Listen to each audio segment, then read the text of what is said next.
Nama pedang ini Naga Puspa. Selamatkan dia. Jangan sampai jatuh ke tangan pendekar berwatak jahat.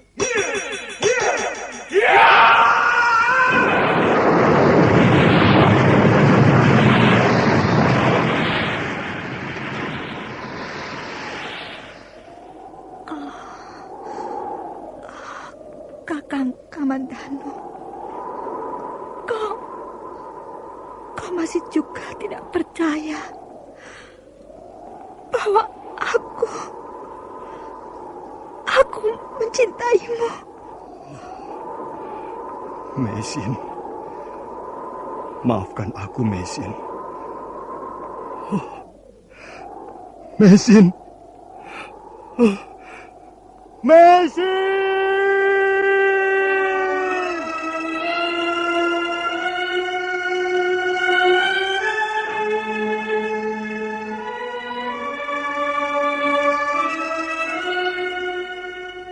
Tutur Tinula.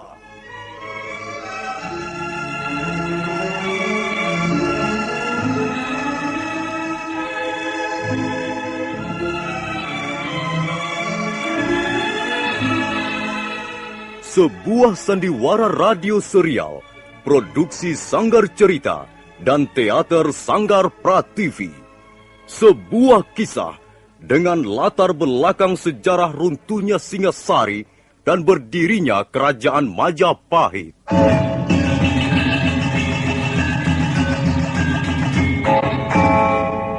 Sandiwara ini didukung oleh pemain-pemain radio yang sudah ternama. Ferry Fadli, Ivone Rose, dan Eli Ermawati.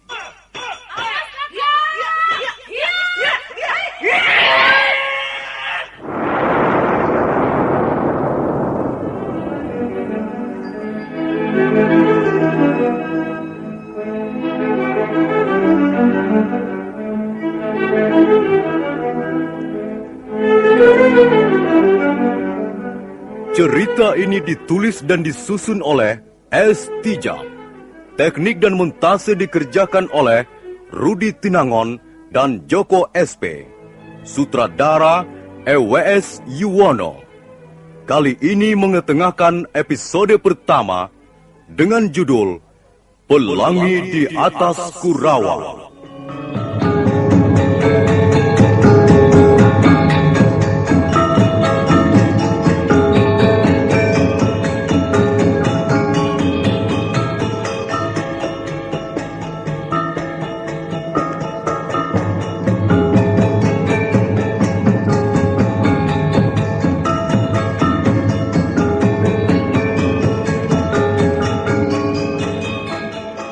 Dalam seri yang ke-22 ini didukung oleh para pemain Rusli sebagai Rangga Lawe, Lukman Tambose sebagai Empu Bajil, Bambang Jeger sebagai Kebo Mundarang, Iwan sebagai Prana Raja, Eli Panca sebagai Nyi Rongkot, Ferry Fadli sebagai Arya Kamandanu, Asdi Suhastra sebagai Empu Ranubaya, Wenda Lubis sebagai Wirot, Hari Aki sebagai Empu Hanggareksa, dan Nusri pembawa cerita. Selamat menikmati.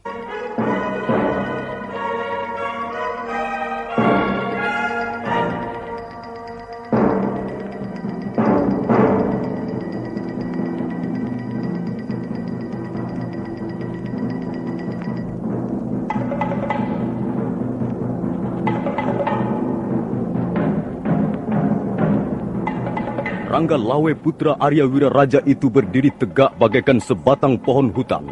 Lengan dan urat-urat di lehernya berkilat-kilat, sementara wajahnya merah bagaikan arca Batara Wisnu di sepu emas.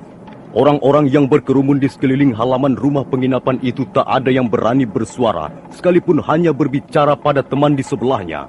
Empu Bajil sendiri mendadak sedikit geragapan, begitu melihat keris Megalamat tergenggam di tangan Rangga Lawe. Ayo, Empu Bajil. Jangan kepalang tanggung. Keluarkan seluruh ilmu yang kau miliki.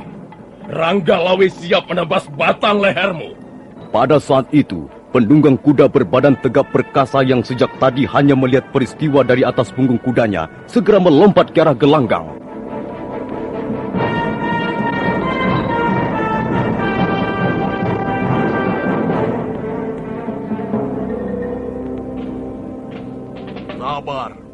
Sabar, Tuanku Ranggalawe. Sabar. Wah. Kalau diteruskan, hal ini bisa gawat. Bukankah kau Kebo Mundarang? Pati dari kerajaan Gelang-Gelang? Tuanku Ranggalawe benar. Saya Kebo Mundarang. Mengapa kau turut campur urusan ini? Apa keperluanmu datang ke desa ini? Bukannya saya mau turut campur, Tuan Ranggalawe. Saya turun ke gelanggang ini hanya untuk memintakan pengampunan atas kelancangan mereka. Teman-teman saya. Oh, begitu. Jadi Empu Bajil, Dewi Sambi dan 2 orang itu teman-temanmu? Demikianlah, Tuan. Mereka adalah teman saya. Lalu apakah kau bermaksud membela teman-temanmu itu Kebo Mundarang? Tuan Ranggalawe, apakah tidak sebaiknya keris Megalamat disarungkan dulu? Rasanya kurang baik berbicara sambil menghunus pusaka begitu. Itu urusanku. Gampang. Pusakaku ini akan kuamankan. Kalau memang sudah meminum darah teman-temanmu itu. Jangan terburu nafsu, Tuan Ranggalawe.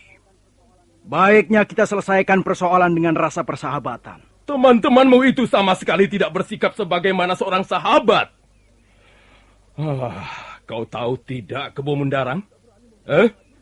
Mereka sudah berani menghina prajurit Singasari. Mereka mengatakan prajurit Singasari hanyalah gentong nasi dan tidak becus bekerja. Nah, sekarang mereka akan melihat sendiri. Apakah prajurit Singasari seperti yang dikatakannya itu? Sungguh keterlaluan mereka ini. Dan saya harap Tuanku Ranggalawe sudi memaafkannya. Saya yakin, pasti mereka tidak tahu bahwa mereka sedang berhadapan dengan seorang pendekar pilih tanding di zaman ini. Kalau mereka tahu, mereka pasti tidak akan berani melakukan kesalahan. Baiklah, Kebo Mundarang. Untuk kali ini aku ampuni kesalahan teman-temanmu itu. Terima kasih atas kemurahan hati Tuanku Ranggalawe. Tapi ingat, mereka harus segera pergi dari hadapanku. Dan aku tidak sudi melihat mereka lagi.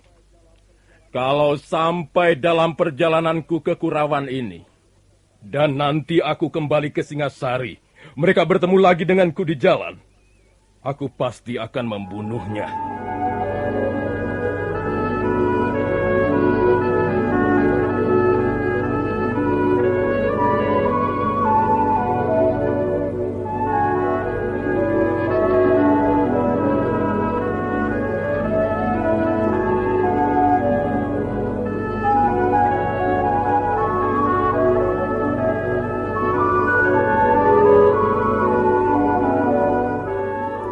Kebo Mundarang merasa lega melihat Ranggalawe luluh hatinya. Maka, takut hal-hal yang merugikan bisa terjadi lagi menimpa dirinya. Selaku pati kerajaan Gelang-Gelang, Kebo Mundarang segera memberi isyarat pada orang-orangnya. Dan sebentar kemudian, Empu Bajil, Dewi Sambi, Jaran Bangkal, Jaran Lejong dan Kebo Mundarang sendiri meninggalkan halaman rumah penginapan.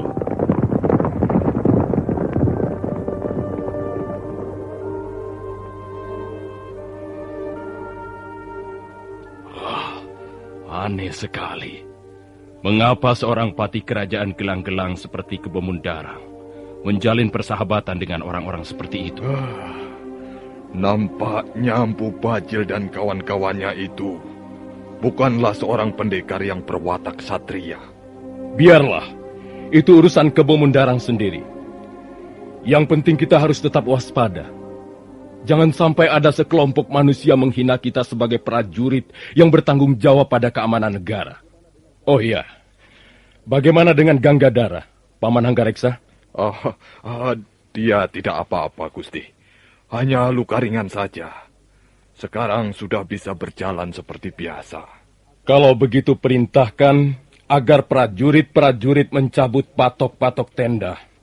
Dan kita teruskan perjalanan menuju Kurawan.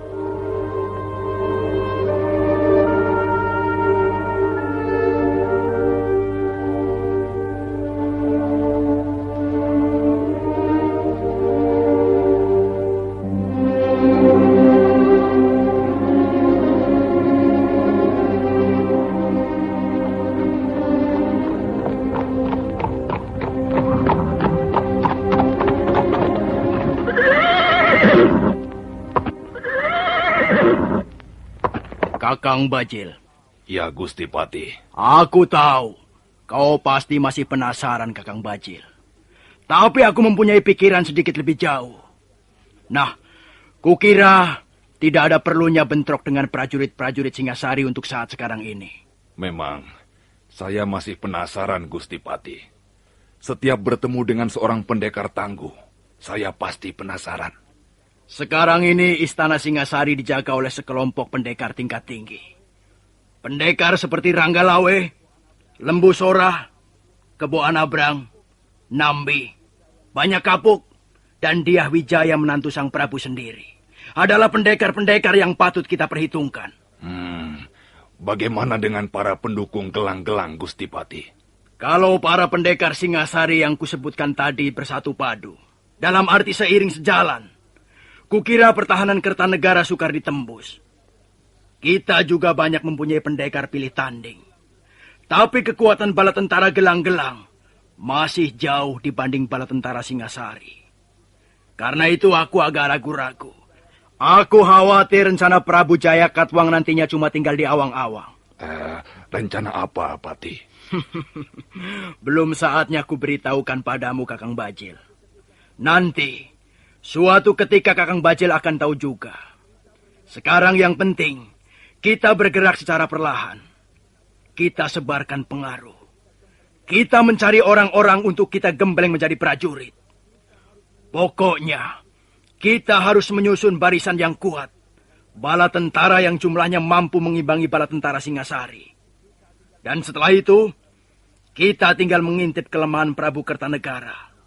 Begitu dia lengah, nah, kita serbu Singasari. Ya, kita serbu Singasari. Kalau begitu, Prabu Jaya Katwang sudah merencanakan mau berontak pada pemerintah Singasari.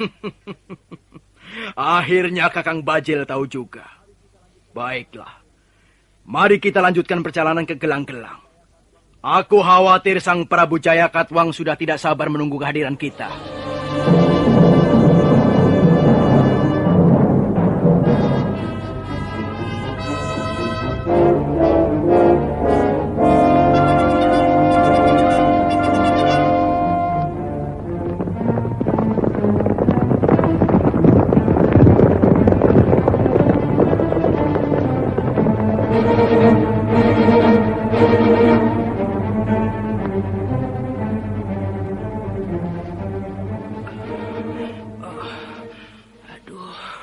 Kemana Angger Kamandanu?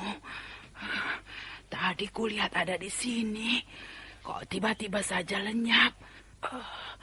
Jangan-jangan salah lihat. Tapi tidak, aku tidak salah lihat. Cari siapa, Bi? Aduh, Angger ini bikin Bibi kaget saja. Cari saya ya? Iya, Angger. Angger Kamandanu disuruh pulang segera. Ayahanda sudah menunggu. Ayah sudah kembali dari Singasari? Sudah, Angger. Dan sekarang di rumah banyak sekali tamu. Tamu? Iya. Mereka semua berpakaian prajurit. Wah, masih muda-muda dan gagah-gagah, Angger. Berpakaian prajurit? Iya, Angger. Semua ada 24 orang. Kabarnya mereka dipimpin oleh seorang panglima kerajaan Singasari yang bernama Ranggalawe. Oh. Mari, Bi. Aku mau lihat.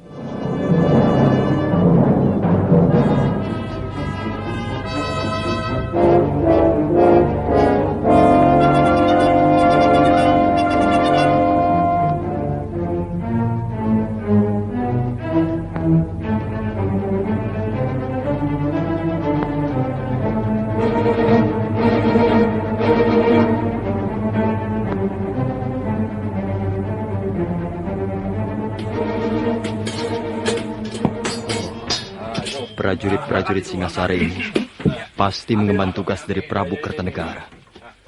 Pasti ada hubungannya dengan surat ayah yang sempat kubaca 2 malam yang lalu. Kalau begitu, Paman Ranubaya terancam keselamatannya. Aku harus segera memberitahukan hal ini padanya. Arya Kamandanu lalu menggunakan kemampuannya meringankan tubuh. Setelah menarik napas panjang beberapa kali, dia pun melompat pagar dan sebentar kemudian bayangannya sudah lenyap di balik gundukan bukit.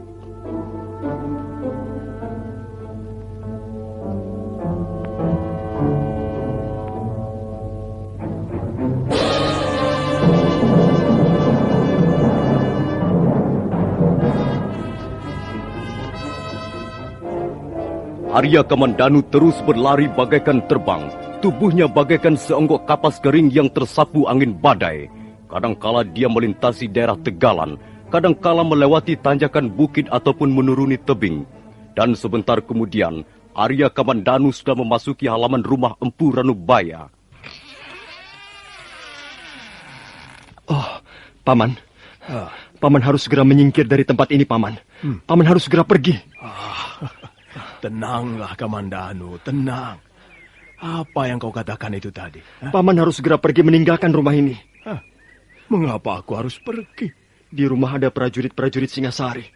Rupanya ayah telah memanggil mereka. Ayah telah melaporkan perihal Paman Ranubaya pada Prabu Kertanegara. Kau ini bicara apa, Kamandanu? Ayahmu telah melaporkan aku. Melaporkan apa?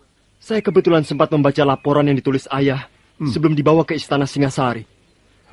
Dalam laporannya itu ayah telah memfitnah Paman Ranubaya. Memfitnah bagaimana?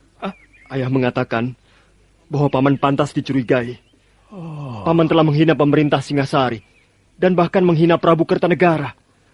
Karena itu Paman Ranubaya harus ditindak dengan tegas. Guru, di luar ada yang ingin menemui guru. Saya sudah berusaha menghalangi, tapi dia terus mendesak guru. Siapa dia? Tuanku Empu Hanggareksa. Baiklah. Kamandanu, kalau ayahmu tahu kau berada di sini bersamaku, tentu akan terjadi hal-hal yang kurang baik. Lebih baik kau bersembunyi saja di ruangan sebelah. Baik, Paman. Bagaimana, guru? Apa dia saya persilahkan masuk sekarang? Ya. Suruhlah dia masuk sekarang.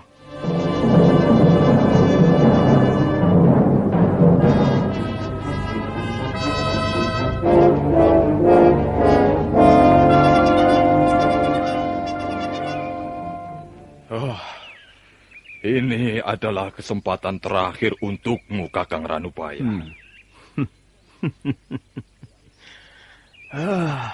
Sayang sekali, Hanggareksa.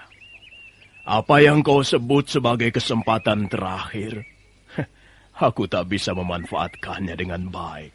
Prabu Kertanegara adalah raja yang arif bijaksana. Beliau cinta ilmu pengetahuan dan mempunyai wawasan yang luas, Kakang. Aku mau menambahkan satu lagi ciri khas raja yang kau sembah dan bangga-banggakan itu, Hanggareksa. Dia juga suka minum tuak sampai bermangkuk-mangkuk. Iya. Manusia pasti ada kekurangannya. Tak ada manusia yang sempurna. Nah, sudahlah, Hanggareksa. Tak ada gunanya kau membujuk aku. Kalau pohon sudah ditanam dan dia mau tumbuh dengan baik, kau tak akan mampu membedolnya dari tanah berikut akarnya. Ya, memang Kakang. Pohon itu tak mungkin dibedol.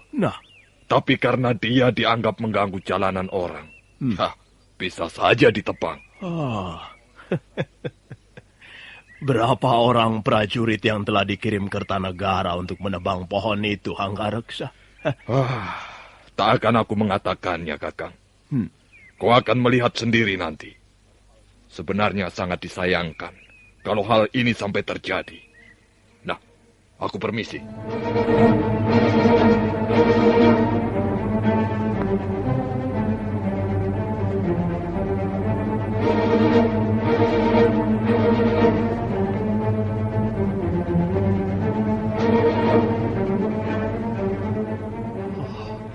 Maafkan perbuatan ayah saya, Paman.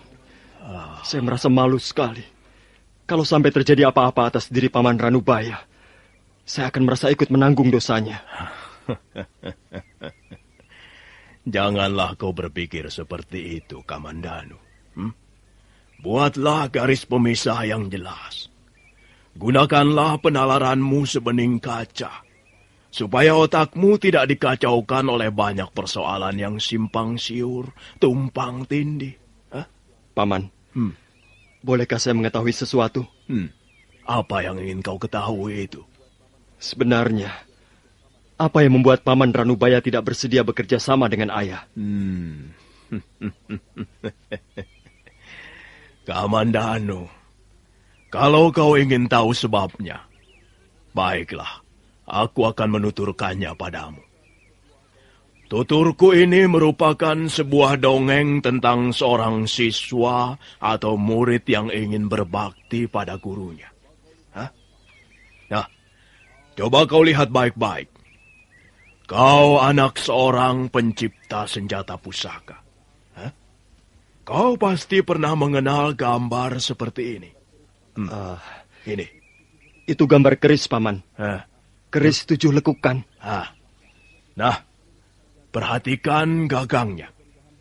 Gagangnya terbuat dari dahan kering atau cangkring.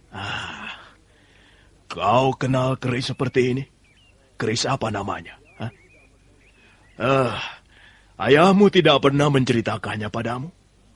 Ayah banyak menyimpan gambar-gambar keris, Paman. Salah satu di antaranya persis seperti gambar ini, Paman. Tapi ayah tidak pernah memberitahukan namanya. Iya. Nah, dengar baik-baik, Kamandanu. Barangkali pengetahuan ini nanti ada manfaatnya untukmu.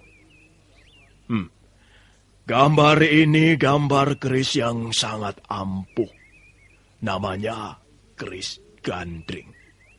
Nama itu diambil dari nama penciptanya sendiri, Empu Gandring. Sekarang keris itu ada di mana, Paman? Tak seorang pun tahu keris itu sekarang ada di mana. Keris itu diciptakan kurang lebih 70 tahun yang lalu. Dan keris itu dibuat untuk memenuhi pesanan Ken Arok, pendiri kerajaan Singasari yang masih nampak megah hingga sekarang ini. Tapi Arok bukanlah manusia yang berbudi.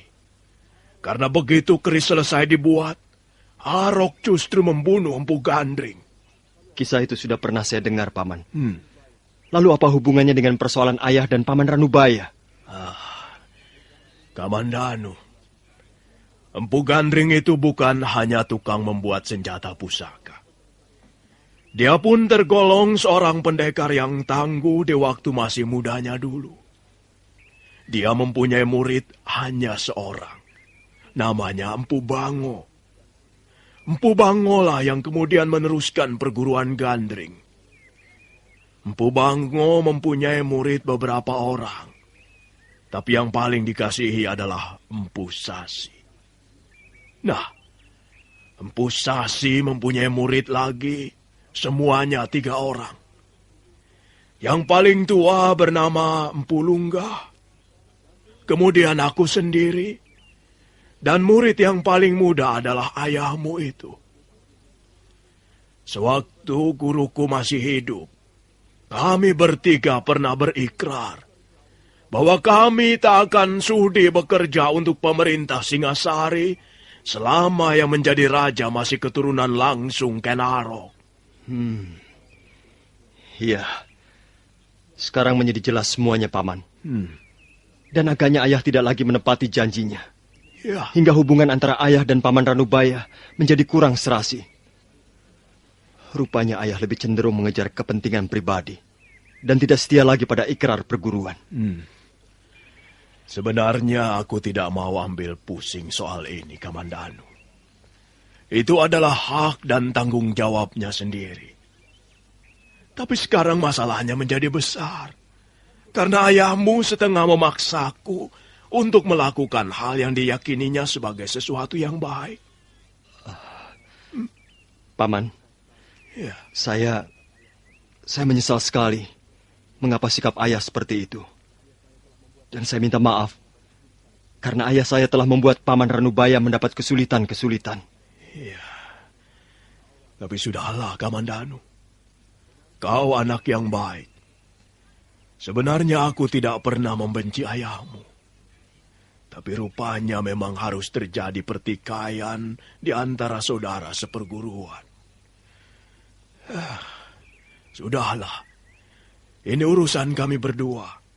Kau tidak perlu ikut campur. Kamandanu. Iya, Paman. Kukira masih ada waktu beberapa saat lagi. Aku ingin membicarakan hal yang sangat penting denganmu. Soal apa, Paman? Soal jurus naga puspa tahap yang ketiga.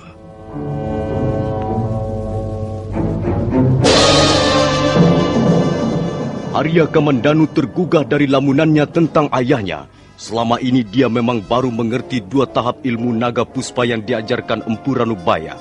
Nah, pendengar sekalian, bagaimana kisah selanjutnya? Silakan mengikuti seri berikutnya. Sampai jumpa.